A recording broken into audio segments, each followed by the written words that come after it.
right, hi guys. So today we are on chapter 15 of Quinny and Hopper.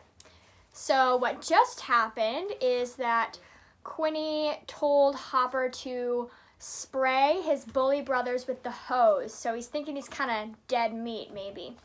So we're going to start at chapter 15, which is from Quinny's perspective. How was I supposed to know that Mrs. Porridge would pick this exact moment to walk into Hopper's yard, and that she would come with her cat on a leash, and that both she and the cat, who is so huge it looks like a bear cub, hate being accidentally sprayed with freezing water from a garden hose? "Rrrr!" screeches the soaked cat. "Good heavens!" cries the soaked old lady. "Bawk, bawk, bawk!" barks muddy Freya, who suddenly wants a piece of that cat. "Hiss!" hisses the cat, trying to sink its fangs into Freya's feathers. Mrs. Porridge kicks that killer chicken away from her chubby cat, but they get all tangled up in the cat's leash. "Leave my Walter alone, you bird-brained terrorist." "Good morning, Mrs. Porridge," I call out. "How are you? This must be your cat, who you just called Walter, so I think he's probably a boy cat, right? And how did he get so huge? And why are you walking him on a leash? Is he part dog?" "My dress," cries a soaked girl who was walking with Mrs. Porridge and Walter, except I didn't even see the girl until now.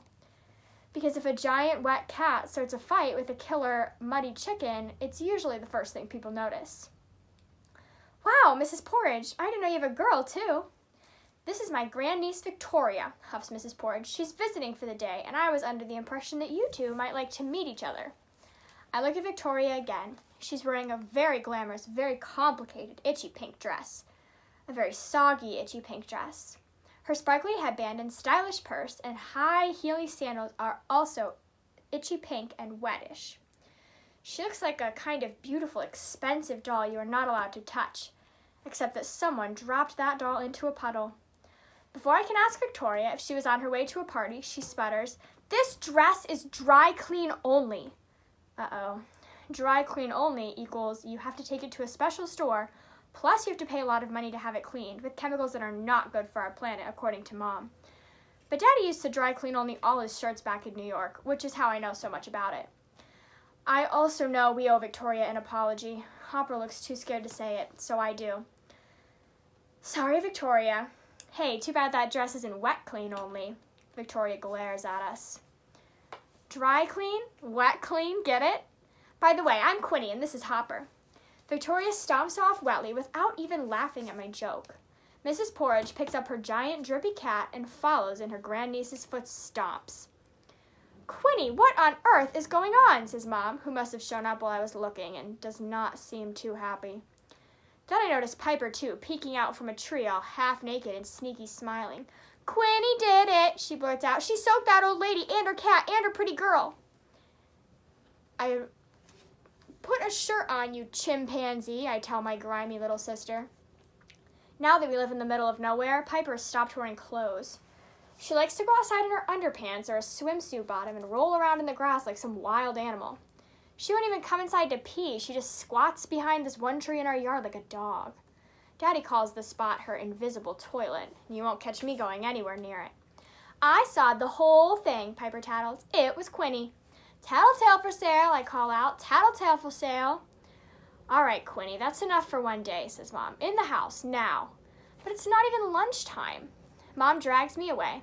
I look back at Hopper, who's getting dragged off by his own mad mom, along with the bully twins, whose two mouths are blaming the whole thing on Hopper, which is a lie, but I can't even defend it because Mom shuts our door and orders me upstairs and makes me take an entire bath, even though I just took one 2 days ago.